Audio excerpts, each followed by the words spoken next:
الحمد لله وحده الصلاة والسلام على من لا نبي بعده أما بعد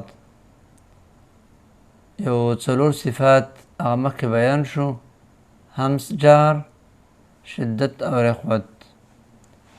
چې د دې صفاتو اثرات په حروفو باندې د آواز او د سا د جاري کېدلو د بندېدلو.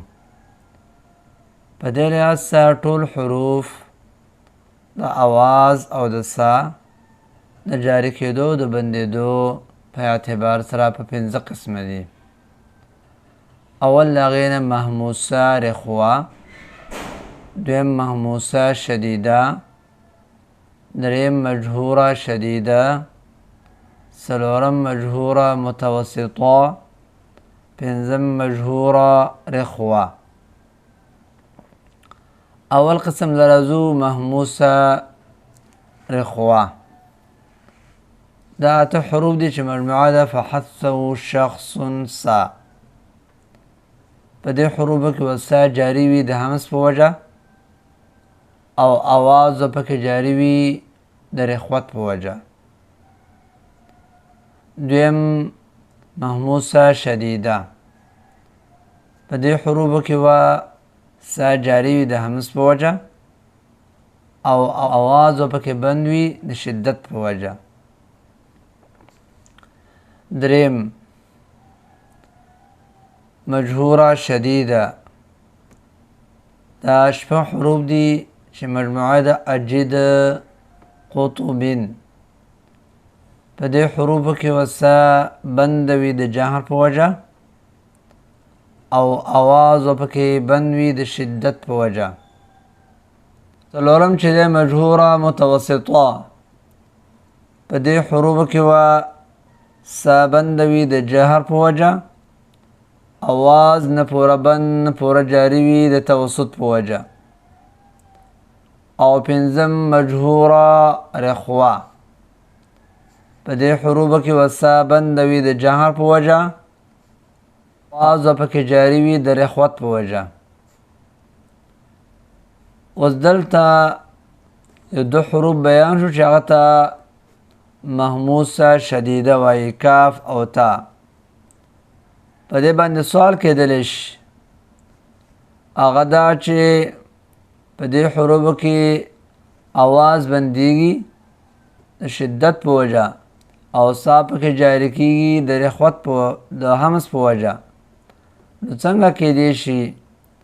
سائل سوال داسې کوي چې څنګه کېدی شي چې آواز بند شي او سا جاری شي؟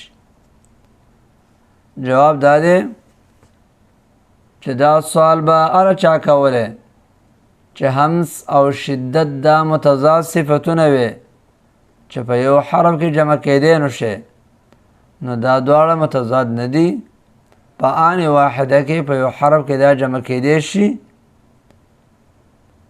ځکه چې یو کې د سا خبره ده او بلکې د آواز خبره ده. دویمه خبره دا ده چې شدت په دې حروفو کې قوي دی، او همس پکې ضعیف دی.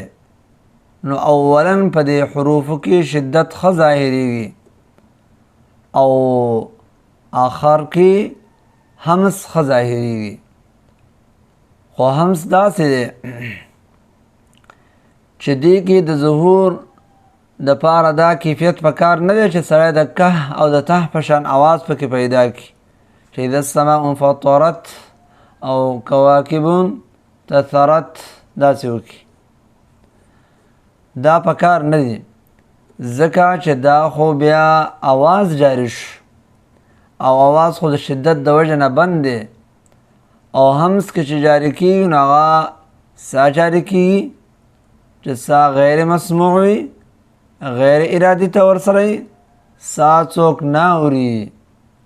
لکه دا ټول انسانان موږ ورته د ساګانې اخلو، د یو بل له سا پرشار او دا آواز چې دی نو نه اورو، ځکه سا کې آواز نه وي.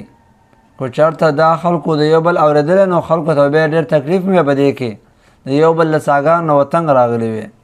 د دې وجې نه په دې حروفو کې د که او د ته په شان آواز ایستل دا صحیح نه دي. او دریم جواب دا دی چې په دې حروفو کې بند شوی دی نو هغه یو خاص شی بند شوی چې هغه اواز دی چې اواز جوړیږي د سانه نو په خاص بندېدلو سره بندېدل عام نه راځي. لکه مثلا خلک وایي لکه طالبان بند په دې بازار کې دی نه ګرځي نو خاص شی بند شو خاص خلک بند شو چې هغه طالبان دي عام چې دی نو هغه خو بس اذان دي دغه رنګې دلته اواز خاص دی چې دا اواز جوړیږي د سا نه نه دا چې سا جوړیږي د اواز نه نو یو خاص شی بند شوی اواز او سا خپله جاری په دې کې پاتې کېږي. وبالله التوفیق.